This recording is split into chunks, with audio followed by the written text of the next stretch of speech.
सो hey guys, हम सुबह सुबह निकल चुके थे अपनी प्यारी कुकरी को घुमाने के लिए। हम रोज़ इसे घुमाने के लिए लेके आते हैं और यहाँ पर चाँद देखो, सुबह सुबह भी चाँद निकल के आया और इतना सुंदर लग रहा है। साथ में मौसम भी इतना प्यारा हो रखा था और हम तीनों बहुत मज़े कर रहे थे। फिर दौड़ के एक कुत्ता आया, मतलब सॉरी एक बच्चा आया अपने कुत्ते को लेकर, जो हमारे डोडू को परेशान कर रहा था और फिर मेरे ऊपर चढ़ गया ये भयंकर। लेकिन ये काटता नहीं है, प्यारा कुत्ता था।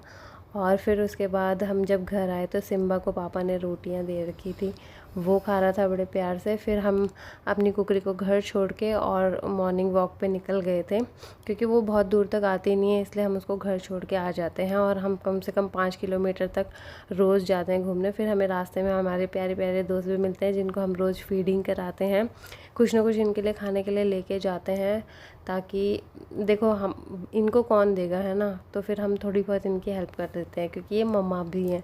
फिर हम इनको बाय बाय कहते हैं और आगे बढ़ जाते हैं। फिर जब हम वापस आ रहे होते हैं ना, तो एक बंदर दो प्यारी प्यारी बच्चियों को जो स्कूल जा रही थी उन्हें डरा देते हैं। तो मेरे ध्यान जी उन्हें बचाने के लिए दौड़ते हैं अपना डंडा लेकर और फिर बचा ही लेते हैं फाइनली। ये बंदर बहुत मोटा सा था। फिर आते टाइम जो मम्मा थी उसका बच्चा भी आ गया था और इसके लिए भी हमने बचा के रखा था रोटी। तो फिर इसको ध्यानी जी फटाफट रोटी खिलाते हैं बड़े प्यार से। मम्मा भी आ जाती है खाने के लिए और फिर हम इनको रोटी खिलाते हैं और बाय बाय बोलते हैं। फिर आ जाते हैं हम घर और बड़े थक जाते हैं, क्योंकि 5 किलोमीटर चलना आसान नहीं था। और फिर उसके बाद हम रोज़ कुछ ना कुछ प्लांट्स लेके आते हैं। तो ये हमारी प्लांटिंग के कुछ है, मतलब लेके आते हैं जो भी हम, तो यहाँ पे उगा देते हैं अपने गार्डन में। और ये सारे हमारे चुराए हुए प्लांट्स हैं। फिर ध्यानी जी मेरे लिए प्यार से सेब काटते हैं और फिर मैं फटाफट खाने बनाने की तैयारी करती हूँ। मैं बनाती हूँ आज आलू के पराठे, पर उससे पहले मैंने बर्तन धो लिए थे। फिर ये देखिए मेरे आलू के पराठे कितने मस्त लग रहे हैं ना।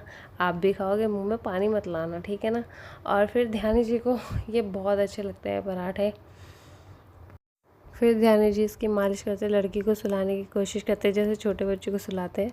और शाम को, सॉरी दिन के टाइम जेसीबी आया था, तो ये डर के मारे चुप के यहाँ पे बैठ गई थी, क्योंकि उसकी आवाज़ बहुत ज़ोर से होती है। फिर मेरा पार्सल आता है और फिर उसके बाद शाम हो जाती है, तो हम इसको फिर से घुमाने के लिए लेके जाते हैं।